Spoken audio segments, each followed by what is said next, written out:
السلام عليكم، كي دايرين؟ لاباس عليكم؟ نتمنى الفيديو ديالي يلقاكم بخير وعلى خير ان شاء الله، ومرحبا بكم مجددا في وصفه جديده وفيديو جديد على قناه فاطمه سراج. الوصفه ديال اليوم ان شاء الله غادي يكون فلون كريم كراميل او فلان. كيجي جد رائع، والتكستوره ديالها والمنظر ديالو كيجي زوين بزاف، بواحد المكون كيعطيه واحد القوام وواحد اللذه روعه.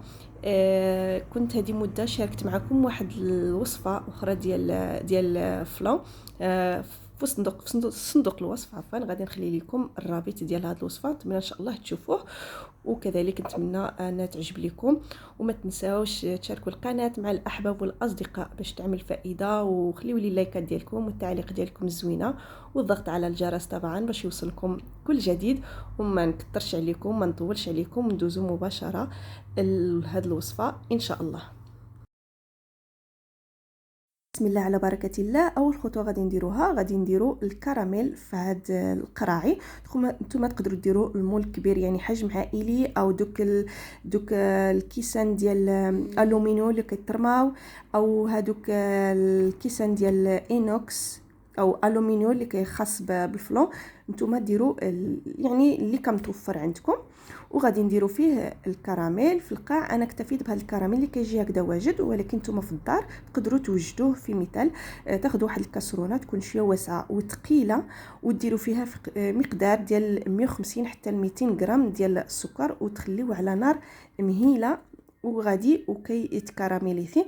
وما تقيسوش حتى بشي معلقه، يعني باش خلطوه هكذا بالكاسرونه وصافي حتى يولي كراميلي. وغادي نخليوه في المول ديالنا ونخليوه جانبا. من ناحيه اخرى غادي ناخذوا واحد طنجره هكذا وفيها لتر ديال الحليب كامل الدسم، وغادي نزيدوا فيه قشره ديال الحامض، قشره ديال التشين او البرتقال، وجوج عواد ديال القرفه. هنايا عندي 180 غرام ديال السكر، غادي نضيف النص ديالو. بالنسبه للسكر تقدروا توصلوا حتى ل 200 غرام، وتقدروا تنقصوا على 180، حيت مع الكراميل كيجي يعني حلو. يعني 200 غرام كيجي لي حلو بزاف، انا كندير 180 170 هكذاك.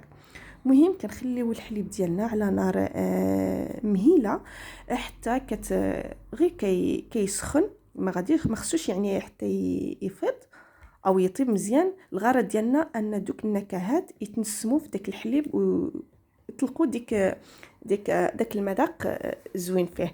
الا ما كانش متوفر عندكم الحامض او البرتقال والقرفه، تقدروا ديروه بالفاني، يعني النكهه اللي بغيتو، ولكن بهاد ثلاثه النكهات كيجي منهم مذاق زوين بزاف.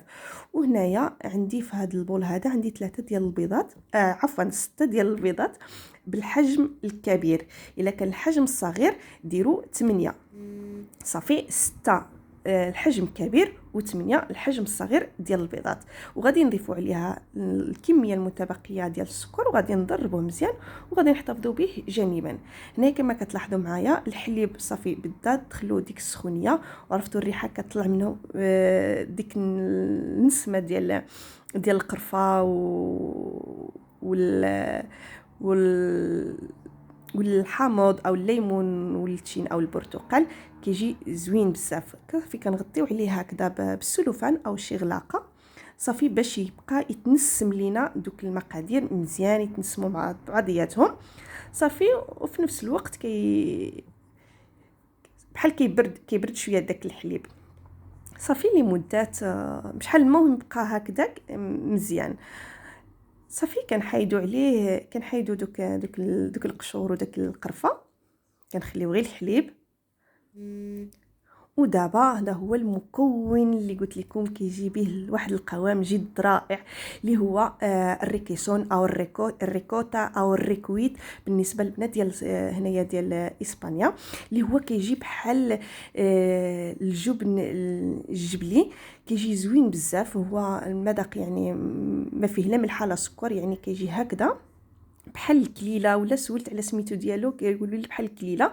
المهم هذا النوع ديال الجبن كيجي به زوين بزاف. هنايا في اوروبا حتى في المغرب كاين موجود الحمد لله.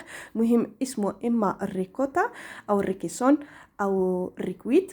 وعنده واحد سميه اخرى دابا تلفت لي. المهم غادي نضيفوه في داك الحليب، كيكون هكذا عاد شويه سخون كما كتلاحظوا البخار كيطلع منه. كنبقاو نحركو حيت هو عنده فيه شي حبيبات هكذا، واخا يعني فاتل دوك الحبيبات ولكن كيعطي فيه واحد المذاق انه ملي كتاكلي هكذاك الفلان تلاقي دوك الحبيبات ديال الجبن كيجي زوين بزاف. ولكن نتوما تقدروا يعني تحركوه مزيان او تقدروا تصفيوه في الاخر او تدوزوا فيه الضراب، ماشي مشكل كيما داكشي يعني على حسب الذوق ديالكم. المهم هنايا من بعد ما الحليب صافي برد شي شويه، خصوصا خصنا ناخذ الحذر على الحليب ما يكونش سخون بزاف باش ما يطيب ليناش البيض. وحنايا كنخويو داك الحليب على داك البيض، وحنايا كنحركو يعني كنبردو داك الحليب باش ما يطيب ليناش البيض.